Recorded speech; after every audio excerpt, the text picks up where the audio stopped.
ternyata lahirlah manusia yang sangat-sangat tampan wajahnya. Abul Fadl Abbas ini disebut Qamar Bani Hashim, bulannya Bani Hashim, karena ketampanan wajahnya. Datang Imam Ali memegang bayi yang baru lahir ini, kemudian diazani dan diqamati dari telinga kanan dan kiri. Kemudian Imam Ali melihat jasad beliau satu persatu, memandang dadanya, kepalanya, sampai kemudian beliau melihat kedua tangannya. Akhirnya Imam Ali menciumi kedua tangan bayi mungil ini sambil beliau mencucurkan air mata, sehingga Ummul Banin yang baru melahirkan sangat terkejut. Suamiku, ada apa pada anakku? Apakah cacat kedua tangan anakku? Dengan suara yang agak rendah Imam Ali berkata, tidak, tapi aku mengingat sesuatu yang akan terjadi pada dua tangan ini. Ummul Banin, kemudian beliau teriak, apa yang terjadi wahai suamiku? Imam Ali berkata, kedua tangannya akan dipenggal kelak ketika ia membela saudaranya di padang Karbala. Inilah Abul Fadl Abbas yang disebut oleh sejarah beliau lahir tanggal 4 Sya'ban tahun 26 Hijriah. Artinya ketika beliau membela saudaranya di padang Karbala, saat itu umur beliau 35 tahun. Ummul Banin dan Imam Ali yang mendidik Abul Fadl Abbas dari keluarga yang terhormat dan termulia saat itu. Yang mendidik langsung Abul Fadl Abbas adalah pintu kota ilmu Rasulullah, Al-Imam Ali bin Abi Thalib. Dan Abul Fadl Abbas hidup juga dengan Al-Hasan dan Al-Husain sebagai imam. Tetapi Ummul Banin sangat-sangat mencintai keluarga Rasul, sehingga beliau berkata kepada suaminya Imam Ali, jangan engkau lagi memanggil namaku Fatimah, agar mereka tidak mengingatkan lagi kepada ibunya. Dan aku tidak layak untuk menjadi nama itu di hadapan istrimu Fatimah putri Rasulullah. Dan saat itu beliau langsung disebut Ummul Banin. Ummul Banin kalau menggendong Abbas selalu, ketika masih kecil beliau berkata, anakku Abbas, memang engkau anak Ali bin Abi Thalib, engkau sama dengan Hasan dan Husain, mereka juga anak Ali bin Abi Thalib, tapi engkau bukan anak dari Fatimah cucu putri Muhammad. Anakku Abbas, jangan engkau memanggil abangmu Hasan dan Husain akhi, saudara, tapi panggillah selalu mereka sayyidi wa maulaya, tuanku. Anakku Abbas, jangan engkau duduk sebelum kau dipersilahkan duduk oleh mereka. Anakku Abbas, kalau mereka mau pergi, siapkan sandalnya untuk Hasan dan Husain. Ini didikan Ummul Banin kepada putranya Abbas, sehingga beliau tumbuh dengan sangat-sangat menyadari bagaimana mencintai Al-Hasan dan Husain. Selain hanya cinta, merupakan mereka imam yang wajib ditaati. Abul Fadl Abbas hidup melihat apa yang terjadi pada ayahnya dalam peperangannya, yang terjadi pada Jamal, Siffin, Nahrawan dan semuanya. Dan beliau adalah seorang pemuda yang sangat tegar. Terkumpul kepadanya Jamalul Zahir wal Batin, tampan wajahnya, tapi hatinya juga adalah hati dari anak Ali bin Abi Thalib yang bersih dan penuh dengan ilmu yang diberikan oleh Sayyidil Wujudi Muhammad sallallahu alaihi wasallam.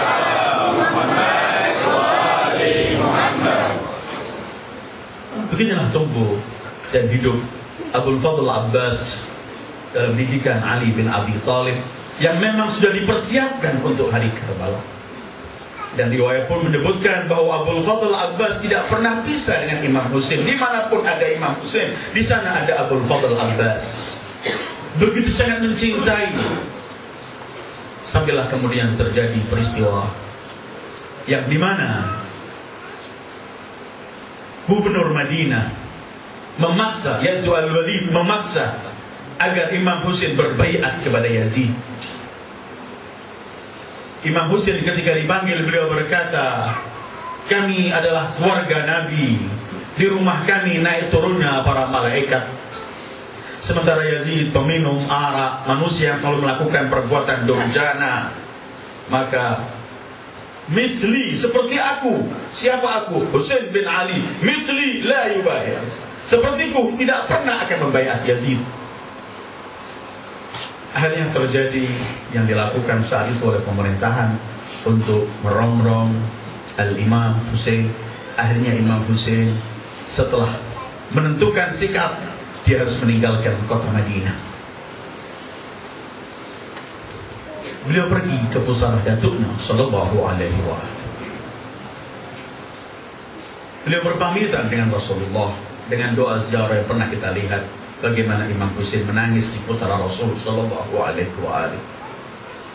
Beliau kumpulkan Bani Hashim. Beliau tuliskan surat kepada saudaranya sebagai wasiat Muhammad Al-Hanafiyah. Dan salah satu isi surat itu ialah yang ada di belakang saya ini. Bahwa beliau keluar bukan dengan congkak, bukan dengan kezaliman, bukan ingin merusak, tapi beliau keluar hanya ingin menegakkan kebaikan, perdamaian, dan ingin memperbaiki agama datuknya sallallahu alaihi wasallam. Di Madinah semua keluarga Bani Hashim nangis akan ketinggalan dan kehilangan Abi Abdullah al-Husain. Beberapa dari mereka merintih. Ada di antara mereka yang berkata, jangan lagi engkau pergi tinggalkan kota Madinah. Ada yang mengatakan, kalau engkau harus pergi, jangan engkau bawa istri dan anak-anakmu. Tapi Imam Husain selalu menjawab, Sya Allah, al-yarani qatila wa yaran nisa'a sabaya. Telah datang kehendak Allah untuk melihat aku terbunuh memperjuangkan agama ini, dan melihat para wanita ini sebagai tawanan. Dan Imam Husain ketika membawa wanita, istri-istrinya dan anak-anaknya, beliau adalah seorang imam yang muftaradut ta'ah. Beliau tahu apa yang beliau lakukan. Tetapi kalau sebenarnya saat itu beliau tidak membawa keluarganya, pasti wanita-wanita itu akan ditangkap oleh pemerintahan saat itu, sebagaimana yang dilakukan oleh manusia-manusia sebelumnya. Kita melihat ketika Amr ibn Hamak ketika dikejar-kejar, kemudian beliau lari dari kotanya, istrinya ditangkap, dimasukkan penjara. Ketika Amr kemudian diketemukan satu kota dan dibunuh, kemudian dipenggal kepalanya. Di zaman ayah Yazid, sebelum Yazid, ketika dipenggal kepalanya, dia kepala pertama yang dikelilingkan dari kota ke kota, dan akhirnya kepala itu dilemparkan kepada istrinya bernama Aminah di penjara. Tapi istri para pengikut Imam Ali bin Abi Thalib, Amr ibn Hamak, ketika menerima kepala itu dalam pangkuannya, ia berkata, "Ghayyabtumuhu tawila wa ahdaitumuhu qatila." Kamu hilangkan wajah ini bersekian lama, kemudian kalian berikan dalam keadaan terbunuh. Selamat datang wahai pahlawan pembela keluarga Muhammad.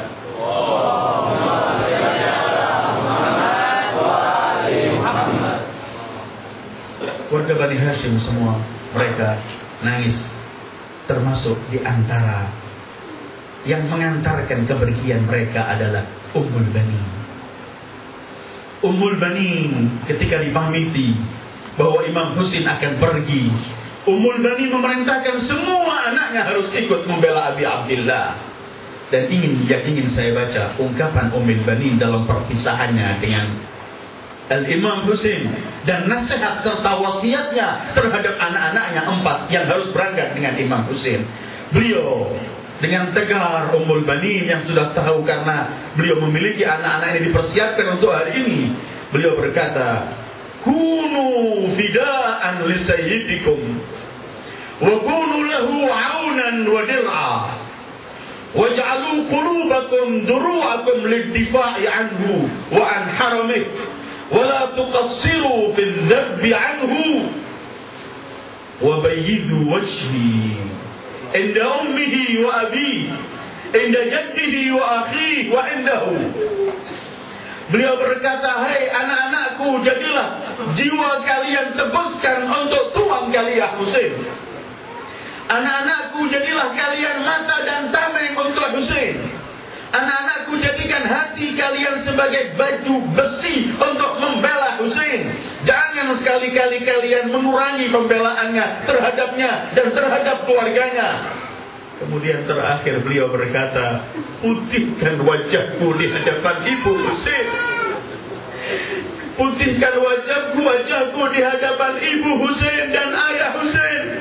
Putihkan wajahku di hadapan Datuk Husain dan saudara Husain. Putihkan wajahku di hadapan Husain sendiri, wahai anak-anakku. Ini wasiat terakhir Ummul Banin kepada putra-putranya dan rombongan yang akan pergi meninggalkan kota Madinah. Salamullahi ala Ummul Banin.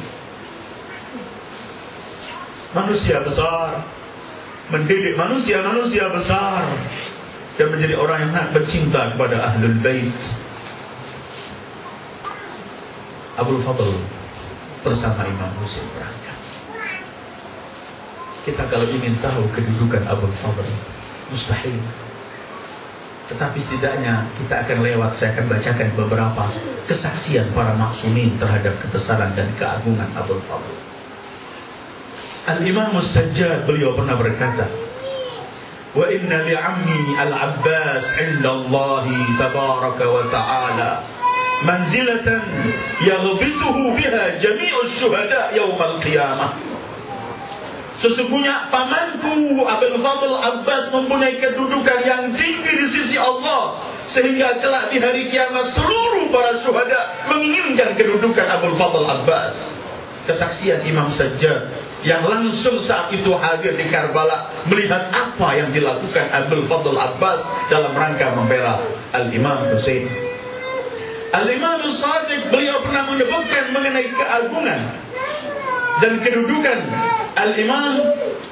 kedudukan Abul Fadl Abbas. Beliau berkata, kana ammil Abbas ibn Ali alaihi wassalam nafidh al-basirah صلب الإيمان جاهد مع أخيه حسين وأبلى بلاء حسنا ومضى شهيدا. Sesungguhnya pamanku Abbas putra Ali nafidh al-basirah, pandangannya, ketentuannya, pilihannya, semuanya adalah sangat tepat dan jauh sekali. Ketika memilih, menentukan sikap, beliau yang paling tahu bagaimana cara menentukan sikap. Dan biasanya orang yang selalu mampu meletakkan, memilih sikap, menentukan sikap, itu adalah biasanya timbul dari hati yang bersih, sehingga semua pilihannya tepat dan bersih. Kedua, sulbal iman, kuat dan kokoh keimanannya.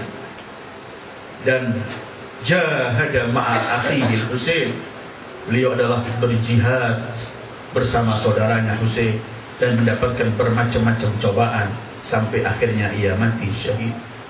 Karena itu Imam Ja'far dalam doa ziarahnya kepada Abul Fadl Abbas yang panjang, antara lain Imam Ja'far dalam doa ziarahnya beliau mengucapkan, setelah mengucapkan salam Allah, salam para anbiya dan mursalin, salam para malaikat-malaikat yang dekat di hadapan Allah, salam semua mereka itu di pagi dan di sore hari kepadamu wahai Abbas putra Ali bin Abi Thalib. Setelah menyampaikan semacam ini, beliau bersaksi, dan kesaksian seorang Imam Ja'far, asyhadu laka bitaslimi wat tasdiqi wal wafa'i wan nasiha li khalafil nabiyil mursal ila akhir. Aku bersaksi, engkau adalah telah memasrahkan dirimu. Taslim adalah kedudukan yang paling tinggi di sisi Allah. Ketika orang gak melihat dirinya, semuanya memasrahkan. Nabi Ibrahim pernah mendapat seruan dari Allah, aslim, qala aslamtu lillahi rabbil alamin. Taslim. Kemudian beliau adalah at-tasdiq.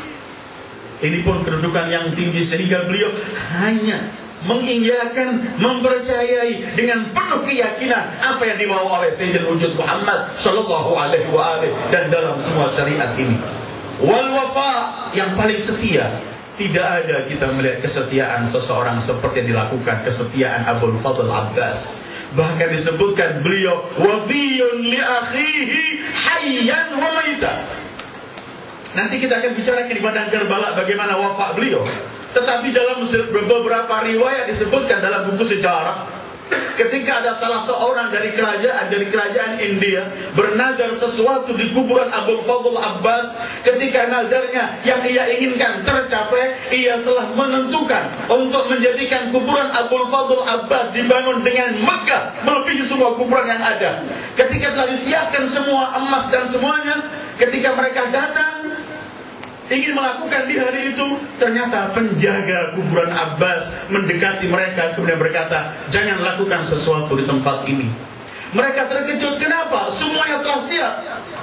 Aku demi Allah melihat Abul Fadl Abbas, beliau berkata, tolong jangan boleh mereka membangun sesuatu di kuburanku, supaya kuburanku nggak sama dengan abangku Husain, dan biar kuburan abangku Husain yang megah.